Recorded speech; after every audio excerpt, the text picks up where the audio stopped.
Yeah, so this is the final examination answer scripts for statics for this semester. In this video, we'll take a look at the mark distribution of the students for this course, and hopefully we can learn something from it. Let's go. So this is the full marks secured by each student, and you can see that there's total of 90 plus students from two sections that I teach. So the section 1 and section 2 with a total combined number of students of 90 plus, in here 93 I think, right? So this is over 100, and I plot this so that the bottom part is the marks from the final exam, which give them 50 marks, and the top bars on blue here is the carry marks, which is another 50%.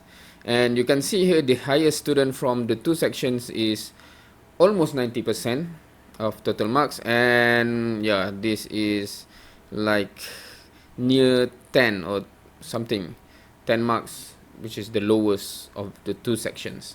Now, there's two color of the final exam bar here, because in this university we have the policy that if you want to pass, or if you are to pass a certain subject, a certain course, you need to pass the final exam itself.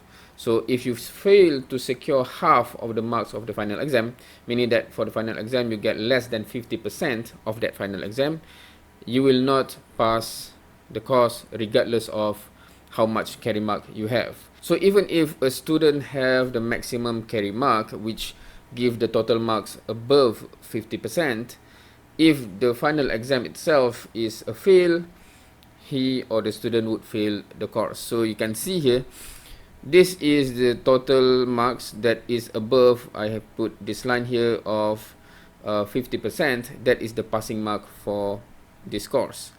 So from here on the left is those who get more than 50%, and then this one who failed to get more than 50%. Now, with the policy that we have, for example, this student here, even though the marks is almost 60%, but because of the final exam is less than the passing mark, then this particular student still fail the course and have to repeat the course, unfortunately. So similarly with this guy and this guy and this guy. So several students actually have a total marks that is more than 50%, but still fail the course because they fail to secure the passing mark for the final exam itself. So that's one thing.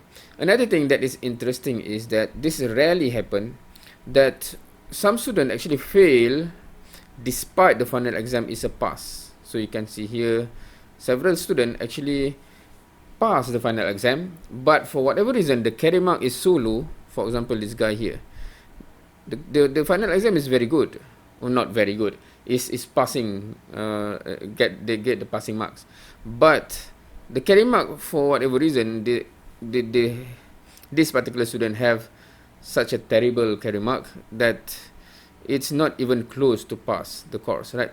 This student here similarly, so the final exam is okay, pass, but the carry mark is so low. So that's bizarre, because normally the carry mark is the easier portion to secure the marks from compared to the final exam. But some students have a different trend this semester. I don't think I have seen this before. There's 1, 2, 3, 4 students that secure passing mark for the final exam, but the carry mark is not enough. Perhaps the final exam for this semester is easier, much easier than before, that this case actually happened. So this illustration is just splitting the two sections side by side. So this is one section and this is another section. So you can see that there are several that get more than 80%. There's 2 students here and there's 3. I think this one reached also. So perhaps 4 students that get more than 80%. And then you have, okay, this section is a bit less than this one in terms of the percentage of students that pass the course, and then you have the rest. So this is just to show side by side, quite similar trend between the two section, even though those who fail here is much closer to the passing mark than this one. It's just For those who do not pass, just you have the straight slope there. This one, unfortunately, the student perhaps do not have sufficient carry mark, because some of them have sufficient final exam. Of course, those who actually fail the final exam, then regardless of how much carry mark, like this guy, two guys here, even though the carry mark is good, but the final exam fail, so they still fail. So similarly with the students here, they would still fail regardless of what they get for carry mark. But there are two students here, and like 1, 2, 3 students over here that pass the final exam, but unfortunately the carry mark is not good enough. So in the final exam itself, I was interested to see the performance of student by different chapter or different question that ask with regard to different chapter. So I made the plot here that show the 4 questions, the marks from 4 questions that is stacked on top of another. So the yellow one here is from question 1, which is a question about a frame, support reaction, internal loadings. Of course, this 2 is about equilibrium, right? But this one is frame. You need to find support reactions, internal loading, while question number 2 is friction problem. So if you can see here, some students really struggle with question number 2, because the red bar here, for example, this guy, the red bar here is the one that drag the marks a bit lower, that perhaps if he score, then he would get past the 80% mark, right? So that's quite interesting. This guy, for example, gets 0 totally from question number 2. So on this part here, no one actually secure marks from question number 2. So question number 2 seems to be one of the question that is a lot of the students struggled with. Question number 3 is about centroid, moment of inertia, by solving using integration, while question number 4, centroid or moment of inertia solved by composite areas. So you can see the distribution there. I think that's quite interesting. Question number 1 actually is allocated the most mark in this exam. I think that's why many students can push their marks to the passing marks, because question number 1 is the easiest question, I think, in a way, that many students actually get. No one get full mark, but some students get almost 40% from that. So that is a good, but some students actually even fail to secure that marks. And yeah, the question number 3 and 4, centroid and moment of inertia, I think if you understand, it should be very straightforward to solve, and the only way you tend to lose marks is from doing mistakes. So that is normally the case. But of course, for those students that struggle, we have to help them. I don't know. So we have to further analyze this. Anyway, so that's just an illustration of, the mark distribution according to each question. Now, in terms of the carry mark, the 50% is distributed as 20% from the quiz, 15% from the first midterm, and 15% from the second midterm. So 30% from the 2 combined midterm, and 20% from quizzes. Now, this 20% from quizzes, I do hope that the student actually secure the maximum marks that they can, because that is, in a way, you can argue the easiest portion to get the maximum amount of marks. Why?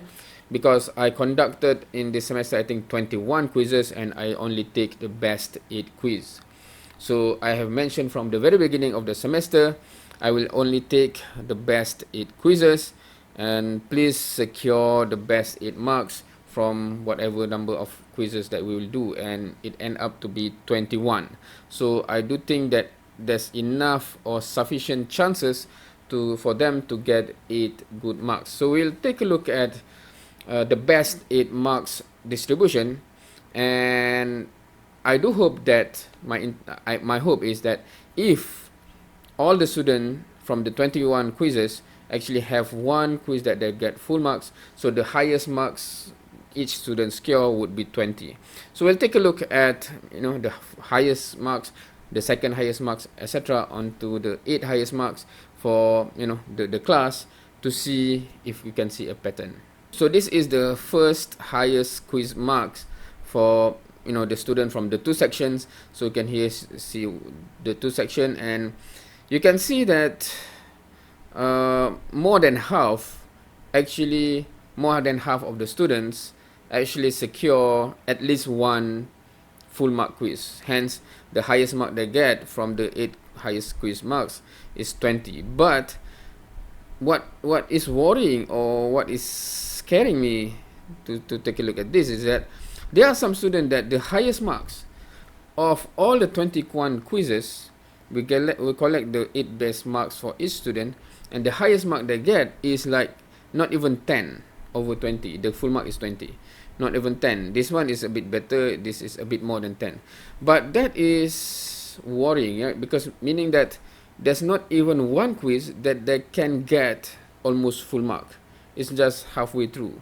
So if that is the best quiz mark they can get, what's the lowest? What is the population of the 8 best quiz? So we'll take a look. So this is the first highest mark. We'll just go through. This is the second highest quiz, so a bit less number of students that still get full marks. The third highest quiz, so a bit less. So these students here still actually have secured 3 full marks for the quizzes. We will take a look if actually any student get 8 full mark quiz. Hence, the carry mark will be 20 out of 20, right? This is the fourth highest quiz. This is the fifth. So you can see that the top 5 quiz out of the 21 quiz is almost, you know, it's almost no marks for the student. So this is worrying, whether they didn't really put any effort into studying throughout the semester, or, you know, for whatever reason they really cannot digest this course. I'm not sure. This is the 6th highest. Okay, so in this one section, actually for the 6th highest quiz, no one actually get 20 anymore, right? Meaning that, so that the best students from that section only get 5 full mark in the quizzes, but here there's still 3 students that get the 6 full marks. 7th highest, okay, only 1 left with full mark. Let's see in the 8th quiz. Okay, so there's 1 student actually get at least 8 full mark quiz. Hence, the carry mark for this student for the quiz part is 20 out of 20, right? But of course, for a student that have the 8th highest is, this is 18 point something, 18.5 maybe, and this is like 18. So it should give really solid carry mark from the quiz part, right? Meaning like 19 out of 20 from the quiz part. So that should be okay, but for the rest, yeah, they lose quite a lot of and the average of the 8 highest quiz. So if you can see here, there's only 1 student that get full 20 out of 20, but the average for the 20% of the carry mark from the quiz, this guy only get, I think, 3.5, and this is 3.2, which is so bad. Meaning that the carry mark from the quiz throughout the semester, given that I only take 8 best marks from the quiz from 21, they still only get the average of 3 point something. I'm not sure what's going on. At least in this class, you know, in terms of the distribution, most of them get more than 10, only this few. So we will have to see what's going on here, how to help these students, and also how to help this to get more, right? Similarly here, but this is, the slope is more steep, I guess. Anyway, so that's it for this video. It's just me looking at the data, and I think generally speaking, in terms of the number of students that do well in terms of the full marks, I'm quite happy, but I'm also quite sad, or not to say disappointed, but yeah, unfortunate that I couldn't help more. That is almost, in the region of 40 plus of the full mark, especially those who fail the final exam, meaning that you know, throughout the semester they get sufficient carry mark, but in the end, because of the final exam, they failed. So that's so unfortunate. Hopefully they will do better next semester, and hopefully I will be more equipped to help the students. The interesting part is, because I was wondering whether the two section would have you know, significant distribution of mark difference, because I teach the same method to the two sections, but the mood in the class is quite different. One section, not many students actually ask question, while for the other section, you know, from the beginning of the class until the end, the question keep on coming. So that's good. That's good for the learning process, and it indicates that the student is really trying to understand and engaging in the class. So yeah, and it does reflect in the marks. And I'm just wondering whether the approach, the different approach of the student, the different environment of the student, one is quite passive, one is very active, generally speaking, in terms of asking question. Is that the factor that, you know, differentiate the mark distribution? Or coincidentally, the type of students that get into here is the more active student compared to here, and as a result, the mood is different, and as a result, because from the beginning, them, you know, most of these students is active students to begin with, hence that's why the distribution is that way, right? So I'm not sure how to diagnose that. Oops, it would be interesting to think of the future, how can I have more systematic or more scientific way of diagnosing and determining elements that I should take note of to improve further to help the students. Yep, I think that's the video for this one. If anyone is still watching, thank you very much. Feel free to, or please do comment down below of your thoughts in terms of possible way of improving, etc. Thank you. See you next time.